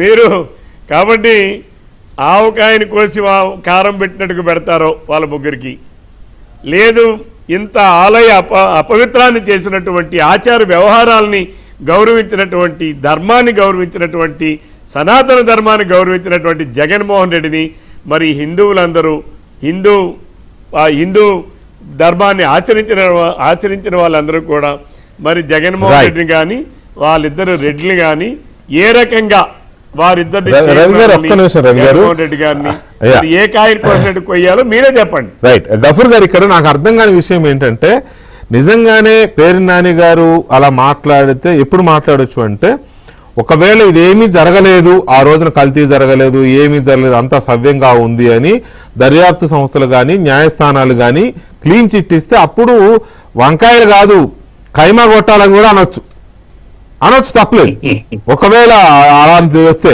కానీ ఏముందని ఏమొచ్చిందని ఆయన ఆ స్థాయిలో ఊగిపోయారో నాకు అర్థం కాలేదు గఫూర్ గారు. ఇప్పుడు సినిమాల్లో విలన్లు ఆవేశపూరితంగా అప్పుడప్పుడు మాట్లాడుతుంటారు సార్. ఎందుకంత ఆవేశం వచ్చింది అంటే సినిమా పాత్ర అది. అవును, పేర్ని నాని గారికి ఇచ్చినటువంటి పాత్ర ఆయన నిర్వహించినాడు కాబట్టి అది పక్కన పెట్టి ఇప్పుడు దీంట్లో తిరుపతి లడ్డు వ్యవహారం అండి, గుజరాత్ నుంచి వచ్చినటువంటి ఆ నేషనల్ డైరీ డెవలప్మెంట్ కమిటీ కాదు, ఎన్డీడీబీ రిపోర్ట్ ఒకటి ఉందండి. అవును, ఎన్డీడీబీ రిపోర్ట్ లో జంతువుల యొక్క కొవ్వు కూడా ఇందులో కలిసినట్లుగా వాళ్ళు చెప్పారు. అవును, దాన్ని ఆధారం చేసుకుని చంద్రబాబు నాయుడు గారు కొవ్వు కలిసింది అనేసి అన్నారు. ఆ తర్వాత పంది కొవ్వు అది ఇది ఇంకొంచెం ఓవర్ యాక్షన్ చేసిందేమో పవన్ కళ్యాణ్ గారు ఊగిపోయి సనాతన ధర్మం అది ఇదని ఇవన్నీ అనవసరంగా మాట్లాడతారు. ఓకే, నా పాయింట్ ఏమంటే ఇప్పుడు ఓవర్ యాక్షన్ ఏందన్నా? ఏలినాని గారు ఏం మాట్లాడతారు? ఓవర్ యాక్షన్ ఏందన్నా? సనాతన ధర్మం మాడితే ఓవర్ యాక్షన్ ఎందుకు అవుతుందన్నా? అరే లడ్డుకు సనాతన ధర్మానికి ఏం సంబంధమయ్యా? లడ్డుకు సనాతన ధర్మానికి ఏం సంబంధం? సనాతన ధర్మం లడ్డు హిందువులు ఆ మాట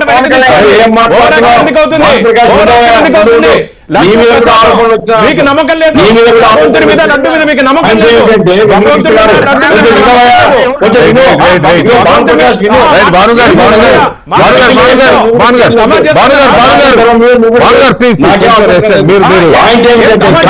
మీ ప్రొటెస్ట్ మీరు చెప్పారు కదా భానుగారు, ప్లీజ్ మీ ప్రొటెస్ట్ మీరు చెప్పారు కదా, okay take it. CBI plus state police joint SIT ఇచ్చినటువంటి రిపోర్ట్ లో నాకు అబ్జెక్షనబుల్ పాయింట్ ఏంటంటే, నేను సీరియస్ గా కూటమి ప్రభుత్వాన్ని ప్రశ్నించాల్సిన విషయం ఏమంటే, దీంట్లో 36 మందిని ఏదో దోషులుగా తేల్చారు. ఎందుకు దీంట్లో కరుణాకర్ రెడ్డి పేరు లేదు, వైవి సుబ్బారెడ్డి పేరు లేదు. పిఏ గారు చేస్తారండి నిబంధనలన్నీ. ఆ అప్పన్న, చిన్న అప్పన్న, పెద్ద అప్పన్న, ఆ అప్పన్న మారుస్తారు నిబంధనలు. బోర్డు తీర్మానాలు నిబంధనలు మారుతాయా? మరి బోర్డు తీర్మానం అయితే పిఏ బాధ్యుడా, అటెండర్లు బాధ్యులా? అంటే భానుప్రకాష్ గారు నేర్చుకోవాల్సింది ఏమిటంటే, వెనుక ఉండేటువంటి అదృష్ట శక్తులు కాపాడుతున్నాయి. ఈ అదృష్ట శక్తులు దీని నుంచి మానిటర్ చేసి వైవి సుబ్బారెడ్డిని అట్లాగే కరుణాకర్ రెడ్డిని కాపాడుతున్నారని నేను ఆరోపణ చేస్తున్నా. ఆ రకంగా మీరు నాటకాలు ఆడుతున్నారు, మీరు డ్రామాలు ప్లే చేస్తున్నారు. మీరు కావాల్సిన రిపోర్ట్లు సిబిఐ వివేకానంద రెడ్డి కేసులో సిబిఐ అట్లే రిపోర్ట్, లడ్డు కేసులో ఇదే రిపోర్టు. ఈ రకంగా మీరు కొంతమంది కాపాడుతూ వస్తూ ఉన్నారు, న్యాయం జరగడం లేదు. నా పాయింట్ కాపాడాల్సిన అవసరం లేదు.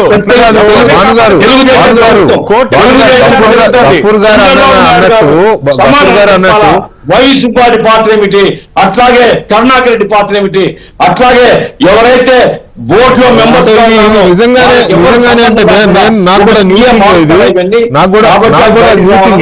గఫూర్ సాబ్ ఒక్క నిమిషం, నాకు కూడా న్యూ థింగే భాను గారు. నిజంగానే సిట్ ఇచ్చిన రిపోర్ట్లోగా దీంట్లో కరుణాకర్ రెడ్డి గారి పేరు, సుబ్బారెడ్డి గారి పేర్లు లేవా? మీరు పదే మీలాంటి వాళ్ళందరూ వాళ్ళ గురించి ఎక్కువ మాట్లాడతారు కదా, లేవా? గఫూర్ గారు అడిగింది ఒకవేళ అదే నిజమైతే మాత్రం చాలా వాలిడ్ పాయింటే కదా. అది ఇంతవరకు రిపోర్ట్ ఇవాళ కేబినెట్ లో నిర్ణయించారు, ఆ రిపోర్ట్ తెప్పించుకోవాలని కేబినెట్ లో అనుకున్నారు. రైట్, అంతవరకు బాగుంది. మీకేమన్నా తెలుసా? మీకు తెలియకుండా గఫూర్ గారికి ఎలా తెలిసింది? గఫూర్ గారికి ఇది ఫైనల్. ఒకసారి రిపోర్ట్ సబ్మిట్ చేసిన తర్వాత ఇంకా ఎంక్వైరీ పూర్తి స్థాయిలో పూర్తి కాలేదు కదా. Final charge sheet final charge sheet వేస్తున్నారండి. ఫైనల్ ఛార్జ్ షీట్ కోర్టులో వేశారు. ఎంక్వైరీ క్లోజ్ కాలేదు. ఫైనల్ ఛార్జ్ షీట్ అయినంత మాత్రం ఎంక్వైరీ అవునండి. ఛార్జ్ షీట్ లో క్లోజ్ కాలేదు. ఛార్జ్ షీట్ లో చైర్మన్ ఇంకో సభ్యుల పేర్లు లేవని కదా ఆయన చెప్పేది. 600 పేజీలో ఎవరి పేర్లు ఉన్నాయి? బయట 33 పేర్లు ఏమో ఉన్నాయి కదండి. అఫ్ కోర్స్ ఆ పేర్లు అయితే బయటకు రాలేదు, కోర్టు కూడా బయటకు వెళ్ళలేదు. కానీ మరి కోర్టులో తీసుకుంటే మనం చెప్పలేము. ఏంటి కిరణ్, ఏంటి మీకేమైనా సమాచారం ఉందా కిరణ్? ఒకటే సార్, ఖచ్చితంగా సార్. ఎందుకంటే లడ్డు విషయంలో అప్పుడు మేము కూడా పెద్ద ఫైట్ చేస్తాము, మేము కూడా అన్ని మాట్లాడాలి కాబట్టి చెప్తున్నా సార్. విషయం ఉంది తప్పకుండా అవగాహన ప్రకారం. ఇప్పుడు ఛార్జ్ షీట్ వైసీపీ కార్యాలయం ఉంటుంది సార్, నా డౌట్. ఆ ఛార్జ్ షీట్ కానీ క్లియరెన్స్ షీట్ కానీ వైసీపీ కార్యాలయం ఉంటుందా లేదా జగన్మోహన్ ఇంట్లో ఉంటుంది సార్? అవన్నీ కోర్టులో సబ్మిట్ చేశారు. వాస్తవంగా దీని మీద సోషల్ మీడియాలో వైసీపీ సోషల్ మీడియాలో వాళ్ళు సరిపోదు, లేదంటే పేరు నాని వాళ్ళు నోటితో మాట్లాడితే సరిపోదు. తిరుమల తిరుపతి దేవస్థానం సంబంధించిన విషయం ఇది. లడ్డు విషయము కోట్లాది మంది హిందువుల మనోభావం సంబంధించిన విషయము. ఈరోజు నాని వంకాయలు కోసినట్టు కోస్తా అంటే మీరు ఇందాక చెప్పారు, మంచి పాయింట్ అది. నాని కొయ్యాలి, పవన్ కళ్యాణ్ కోస్తారా? చంద్రబాబు రోజు ధైర్యం ఉందా, లేకపోతే పవన్ కళ్యాణ్ రోజు ధైర్యం ఉందా? ప్రజలు వేల మంది లక్షల మంది రోడ్డు పైకి వచ్చి ఆ రోజు సోషల్ మీడియా కానీ మీడియా కానీ జనం మాట్లాడు, వాళ్ళందరూ కోస్తాడా అంటే నీకే రిపోర్ట్ ఇచ్చి సిట్ ఏమైనా క్లియరెన్స్ ఇచ్చిందా అంటే? కరుణాకర్ రెడ్డి, సుబ్బారెడ్డి పేరు లేదంటారు సార్. నేను ఒకటి చెప్తా సార్, దొంగతనం చేసేవాడు తెలివిగా ఎప్పుడు కూడా సార్ చిన్నోళ్ళు ఇరికిస్తాడు, పైన అడగడు. చిన్నోడు నేను చెప్పింది చేయబో అంటాడు. వాడు ఏం చేస్తాడు? ఆయన చెప్పింది చేస్తాడు. విజయభాస్కర్ రెడ్డి లంచం తీసుకొని వివేకానంద రెడ్డి హత్య కేసు లాగా అంటే సార్. ఇప్పుడు విజయభాస్కర్ రెడ్డి టీటీడీ ఎంపై లంచం తీసుకున్నాడు, డబ్బు ఎవరు తీసుకున్నాడు? వైవి సుబ్బారెడ్డి చెప్తాడు, ధర్మారెడ్డి చెప్తాడు, నీకు కోసం సంతకం పెట్టు, నీకేం వాళ్ళు తీసుకో. చేయలేదు, బయట రాదు. ఇవన్నీ కూడా చిరుకేస్తారు. రైట్, ఎనీవే చూద్దాం ఏం జరుగుతుంది ఆ ఛార్జ్ షీట్ లో ఏమున్నాయో, ఎవరెవరు పేరు పబ్లిక్ డాక్యుమెంట్ అండి, లేవు దాంట్లో పేర్లు. అదే అదే అంటున్నాను గఫూర్ గారు, పబ్లిక్ డాక్యుమెంట్. అదే గఫూర్ గారు ఇప్పుడు సీక్రెసీ ఏం లేదు దాంట్లో. కాదు ఇప్పుడు చాలా కేసుల్లో అసలైన వ్యక్తుల్ని 45వ నిందితుడిగానో 57వ నిందితుడిగానో లాస్ట్ మినిట్లు తీసుకొచ్చి పెడతా ఉంటారు. మనం చూస్తూనే ఉన్నాం. ఇప్పుడు చంద్రబాబు నాయుడు గారు సపోజ్ స్కిల్ డెవలప్మెంట్ కేసు ఎప్పుడో వచ్చి 37వ నిందితుడిగా పోయి అర్ధరాత్రి వచ్చి పట్టుకుపోలా, నిజమా అబద్ధమా కరెక్టా రాంగా మనకు తెలియదు. సో అందువల్ల ఏమో చూద్దాం. ఎనీవే